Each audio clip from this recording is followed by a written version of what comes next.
Assalomu alaykum, hurmatli yurtdoshlar. Bugun men pensionerlar uchun juda muhim mavzuni sodda tilda tushuntirib beraman. 1 avgustdan keyin pensiya, qo'shimcha to'lovlar, bir martalik pul, kompensatsiya yoki qayta hisob kitob masalasida 1,7 million va 6,7 million degan raqamlar qayerdan chiqyapti? Kim bunday pulni olishi mumkin? Kim kutmasligi kerak?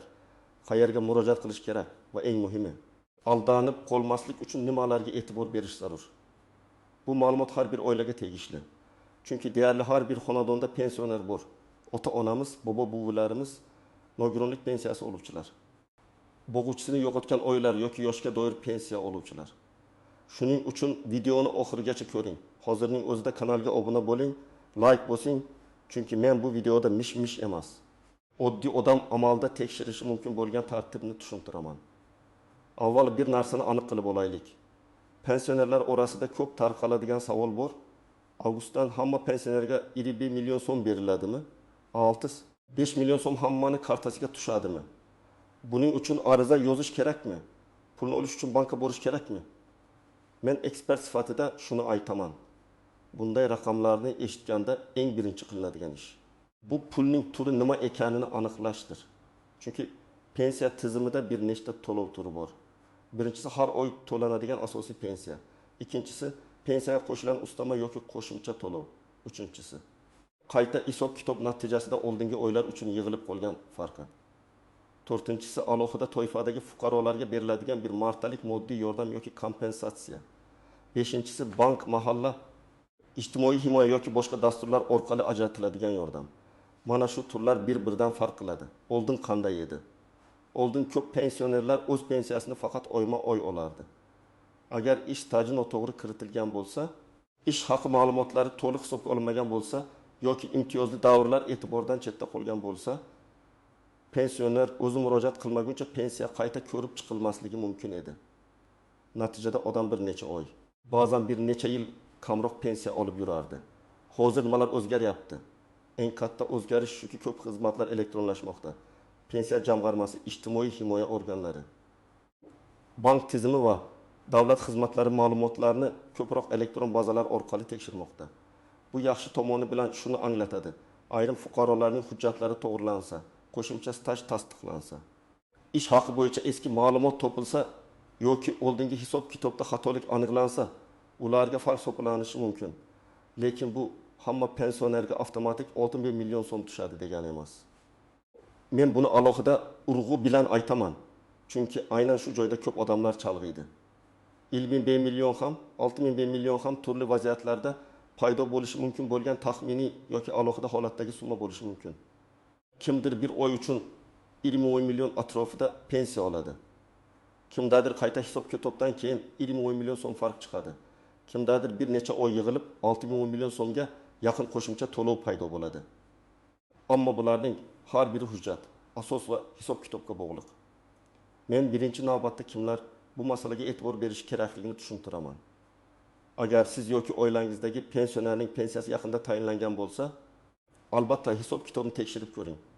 Chunki pensiya tayinlanganda ish staji, ish haqi, imtiyozli davrlar, harbiy xizmat, bola parvarish davri, zararli mehnat sharoiti, mehnat daftarchasidagi yozuvlar va arxiv ma'lumotlari muhim rol o'ynaydi. Bitta hujjat yetishmasa ham pensiya miqdori kamayib chiqishi mumkin. Ikkinchi toifa ilgari ishlagan joyi yopilib ketgan. Arxiv hujjatlari topilmagan yoki ish haqi ma'lumotlari to'liq kiritilmagan pensionerlar. Masalan, odam 1995 yildan 1999 yilgacha zavodda ishlagan, lekin hozir zavod yo'q. Mehnat daftarchasida ishga kirgan va chiqqan sanalar bor. Ammo ish haqi ma'lumotnomasi topilmagan. Bunday holatda pensiya eng qulay davr bo'yicha emas, mavjud ma'lumotlar bo'yicha hisoblangan bo'lishi mumkin. Keyin arxivdan ma'lumot topilsa, pensiya qayta hisoblanadi va oldingi oylar uchun farq to'lanishi ehtimoli bor. Uchinchi toifa nogironlik pensiyasi yoki boquvchisini yo'qotganlik pensiyasi oluvchilar. Bu yerda ham ayrim qo'shimcha hujjatlar to'lov miqdoriga ta'sir qiladi. Masalan, boquvchining ish staji, rasmiy daromadi, oiladagi boqmandalar soni, farzandlarning o'qish holati, nogironlik guruhi, parvarishga muhtojlik darajasi kabi omillar hisobga olinadi. Agar shu ma'lumotlardan biri o'zgarsa yoki yangilansa, to'lov ham qayta ko'rib chiqilishi mumkin. To'rtinchi toifa yoshi ulug', yolg'iz yashaydigan, parvarishga muhtoj yoki ijtimoiy yordamga ehtiyoji bor pensionerlar. Ular uchun ayrim hollarda mahalla orqali, ijtimoiy himoya organlari orqali yoki boshqa davlat dasturlari orqali qo'shimcha yordam belgilanadi. Bu yordam doim ham pensiyaning o'zi emas. Ba'zan oziq-ovqat, dori-darmon, kommunal xarajatlar, reabilitatsiya vositalari yoki bir martalik moddiy yordam shaklida bo'ladi. Endi oddiy misol bilan tushuntiraman. Tasavvur qiling. Xolmat ota 1 million 900 ming so'm pensiya oladi. U avvalgi ish joyida 7 yil zararli sharoitda ishlagan. Lekin bu hujjat pensiya tayinlanganda bazaga kiritilmagan. Keyin farzandi arixidan ma'lumot olib keladi. Pensiya jamg'armasi hujjatni qabul qilib, qayta hisob-kitob qiladi. Natijada Xolmat otaning pensiyasi 1 million 900 mingdan 1 million 600 ming so'mga chiqishi mumkin. Farq 200 ming so'm. Agar bu farq oyga tegishli bo'lsa, 1 million 600 ming so'm atrofida qo'shimcha to'lov chiqadi. Demak, odam 1 million oldim desa, bu hamma uchun berilgan pul emas, uning o'z hujjati bo'yicha chiqqan farq bo'lishi mumkin. Yana bir misol. Rahima opa 3 yil ishlagan. Lekin 1990 yillardagi ish haqi ma'lumotlari to'liq olinmagan. Pensiyasi minimal darajaga yaqin hisoblangan. Keyin arxivdan yuqori ish haqi bo'yicha ma'lumot topildi. Qayta hisob-kitobdan keyin pensiya oyiga 500 ming so'mga oshdi. Agar qayta hisob-kitob 13 oy oldingi davrga tatbiq etilsa, umumiy farq 6 million 500 ming so'mga yaqin bo'lishi mumkin. Mana siz eshitayotgan 6 million shunday holatlardan birida paydo bo'ladi. Lekin bu avtomatik umumxalq to'lov emas, aniq hisob-kitob natijasi. Yana bir vaziyat. Sobir aka pensiyani plastik karta orqali oladi. U bankdan SMS ko'radi. Hisobga odatdagidan ko'proq pul tushgan. Odam darrov avgust puli tushdi deb o'ylaydi. Aslida esa bankdagi kechikkan to'lov, oldingi oydan qolgan qoldiq, pensiya oshirilishi natijasidagi farq yoki ijtimoiy yordam bo'lishi mumkin. Shuning uchun har bir tushgan pulning manbasini aniqlash kerak. Buni pensiya jamg'armasi bo'limidan, bankdan yoki rasmiy ilovalar orqali tekshirish mumkin. Kim xavotir olmasligi kerak?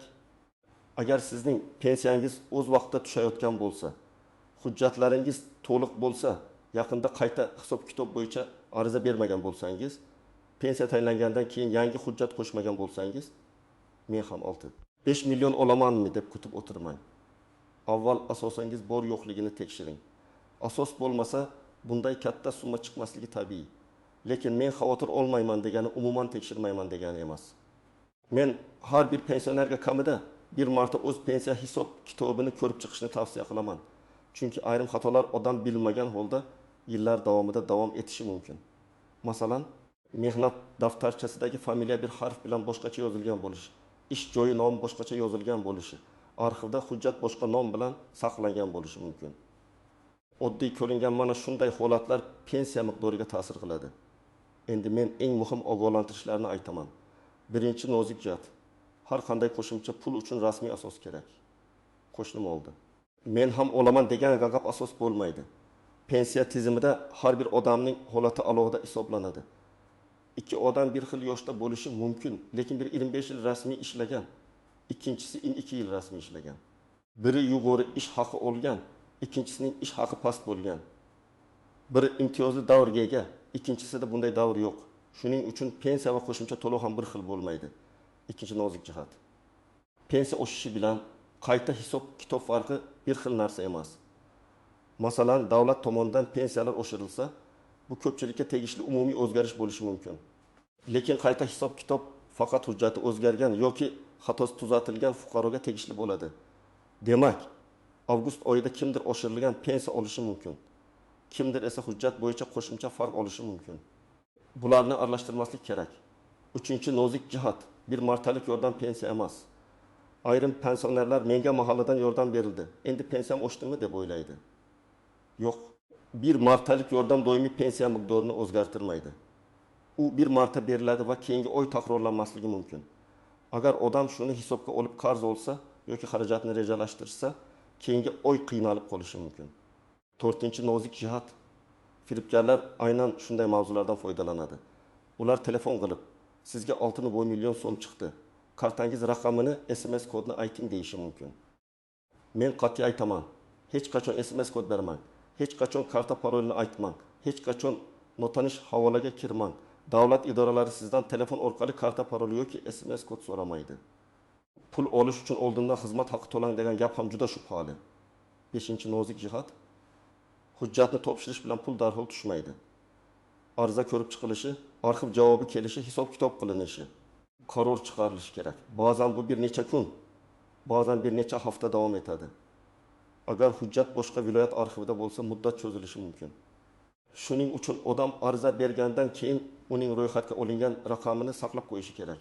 6-nozik jihat. Ayrim holatlarda qayta hisob-kitob faqat murojaat qilingan kundan boshlab yoki qonunda belgilangan davr doirasida amalga oshiriladi. Ya'ni odam men 10 yil oldin ham ko'proq olishim kerak edi, hammasini bering desa, bu har doim ham to'liq qanoatlantirilmaydi. Qaysi davr uchun farq to'lanishi qonuniy asos, xatolik turi va hujjat taqdim etilgan sanaga bog'liq.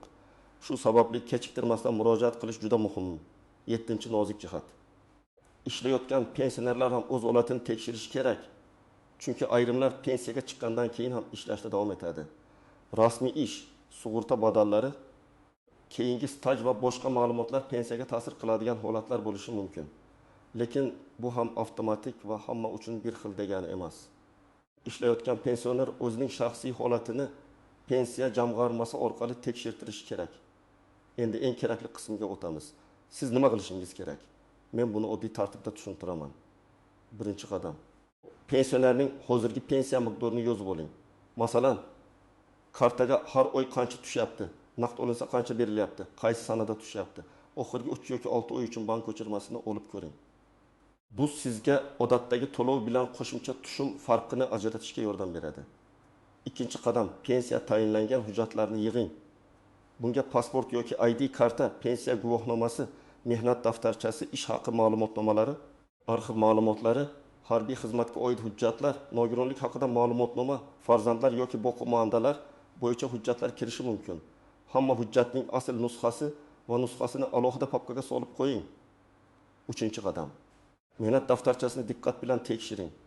Ishga kirgan va chiqqan sanalar tushunarli yozilganmi? Mur bormi? Tashkilot nomi aniqmi?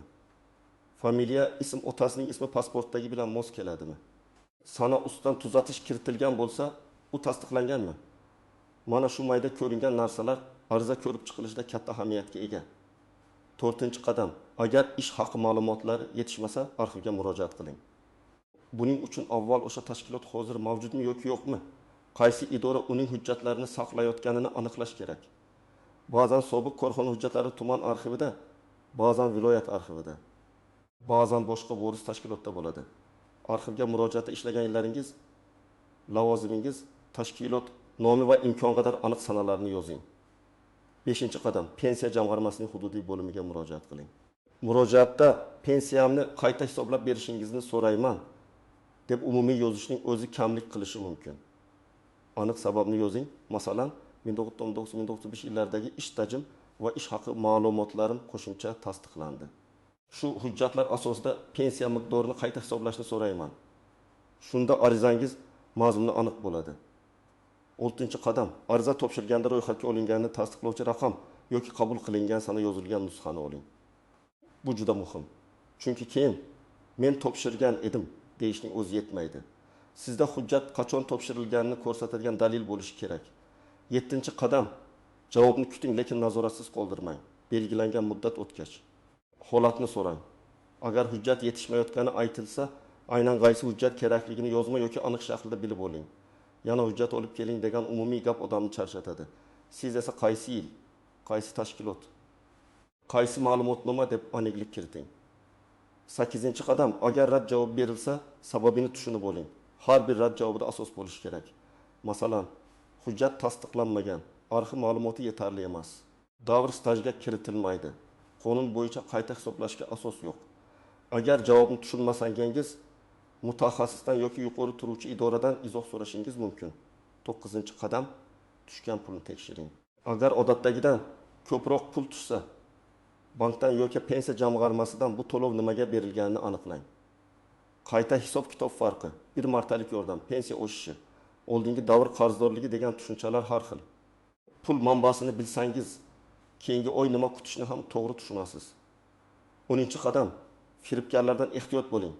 Agar kimdir sizga avgustda 50 million yoki 60 million chiqdi, lekin ro'yxatdan o'tish uchun karta ma'lumotini yuboring desa, darhol to'xtang.